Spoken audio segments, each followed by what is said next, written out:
Hello everyone, welcome back to my channel. ఈరోజు మన recipe వచ్చేసి పానీపూరి. ఈ పానీపూరి చేసుకోవడానికి నేనైతే ఫస్ట్ కొన్ని చోలే తీసుకున్నాను. కాబూలీ శనగలు అంటారు కదా, వాటిని ఒక చాయ్ గ్లాస్ తీసుకున్నాను. ఒక 4 మెంబర్స్కి సరిపోతుంది. ఈ కాబూలీ శనగల్ని ఒక 7-8 గంటల పాటు నానబెట్టాలి. అప్పుడే మంచిగా నానుతాయి అవి. అలా నానబెట్టుకున్న కాబూలీ శనగల్ని ఒక కుక్కర్లో తీసుకొని దాంట్లో కొద్దిగా పసుపు వేసుకొని ఉడకబెట్టుకోవాలి, ఒక 3 విజిల్స్ వచ్చే వరకు. అలాగే ఒక 3 ఆలు కూడా ఉడకబెట్టుకోవడానికి ఇలా పీల్ తీసేసి మీడియం సైజ్ ఆలుని ఇలా ఉడకబెట్టుకుంటున్నాను. దీంట్లోకి మటర్ కూడా వేసుకోవాలి.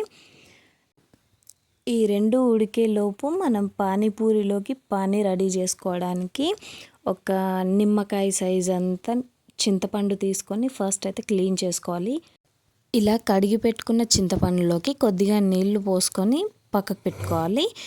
ఇప్పుడు ఒక మిక్సీ జార్ తీసుకొని దాంట్లోకి ముందే కడిగి పెట్టుకున్న కొత్తిమీర అలాగే పుదీనా తీసుకోవాలి. అలాగే దాంట్లోకి 2 అల్లం ముక్కలు, పచ్చిమిర్చి కూడా తీసుకోవాలి.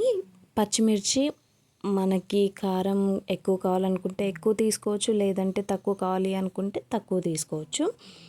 అలాగే దీంట్లోకి ఒక స్పూన్ ఉప్పు, మరొక స్పూను బ్లాక్ సాల్ట్ వేస్తే మనకు కొంచెం టేస్ట్ బాగుంటుంది. సేమ్ బండి మీద దొరికే పానీపూరి లాగా ఉంటుంది. ఇప్పుడు దీంట్లోకి కొద్దిగా వాటర్ యాడ్ చేసుకొని మెత్తగా మిక్సీ పట్టుకోవాలి. ఇలా మిక్సీ పట్టిన తర్వాత ఇందాక నానబెట్టుకున్న చింతపండు మొత్తం గుజ్జు తీసేసుకొని ఇలా రసాన్ని సపరేట్గా మరో గిన్నెలో తీసి పెట్టుకోవాలి.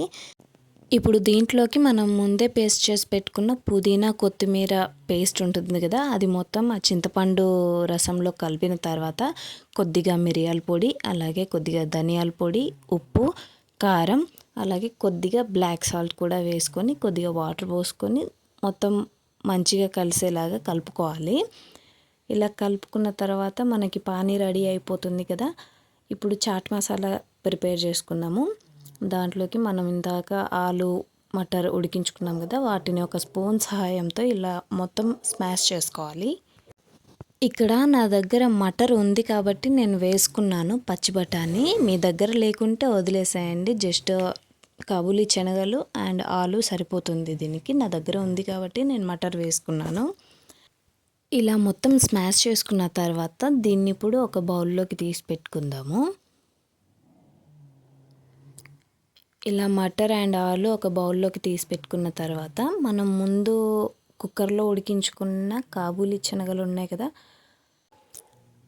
ఈ చెన్న ఒక 80% ఉడికిపోయింది. ఇప్పుడు వీటిని కూడా స్మాష్ చేసుకుందాము.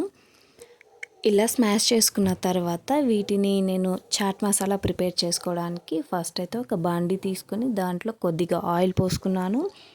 ఈ ఆయిల్ హీట్ అయిన తర్వాత కొద్దిగా జీలకర్ర వేసి కరివేపాకు వేసాను, బట్ ఆ క్లిప్ మిస్ అయింది.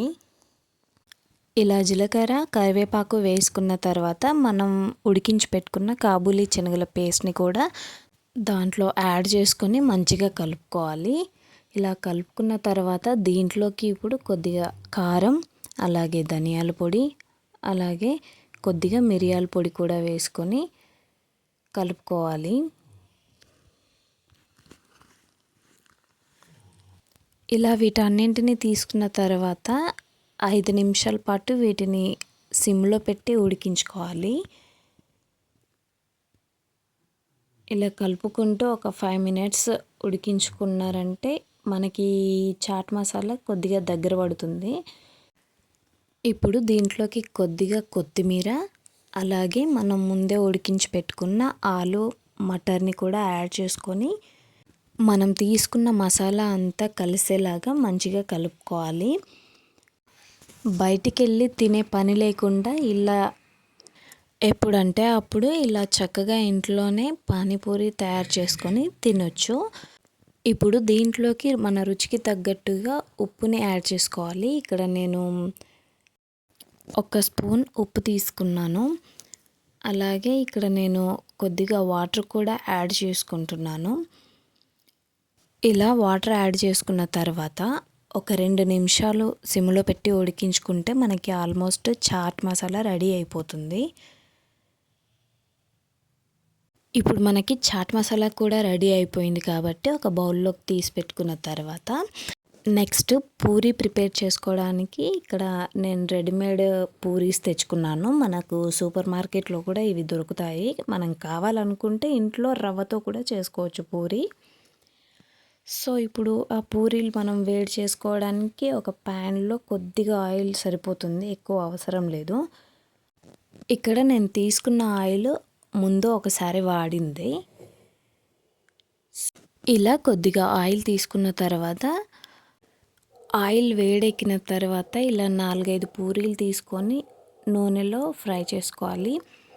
ఎక్కువగా పూరీలు తీసుకుంటే అవి తిరిగేటప్పుడు ఇబ్బంది అవుతుంది. ఇలా పూరీలను యాడ్ చేసుకున్న తర్వాత పూరీ ఒకవైపు వేగిన తర్వాత రెండో వైపు వాటంతటా అవే టర్న్ అవుతాయి.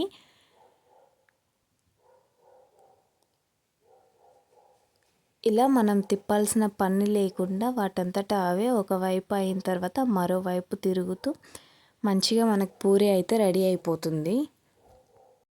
రెడీ అయిన పూరీల్ని ఒక ప్లేట్లోకి తీసుకొని రెండోసారి కూడా సేమ్ ప్రాసెస్లో ఇలా పూరీల్ని యాడ్ చేసుకొని ఇలా రెండోసారి కూడా మనకి ఎన్ని కావాలంటే అన్ని పూరీల్ని వేయించుకోవాలి.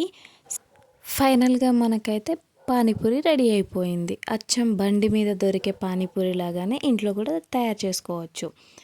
మరి మీకు ఈ వీడియో నచ్చినట్లయితే ఒక లైక్ ఇచ్చేయండి. అలాగే నా ఛానల్ని సబ్స్క్రైబ్ చేసుకోండి, సపోర్ట్ చేయండి. Bye bye.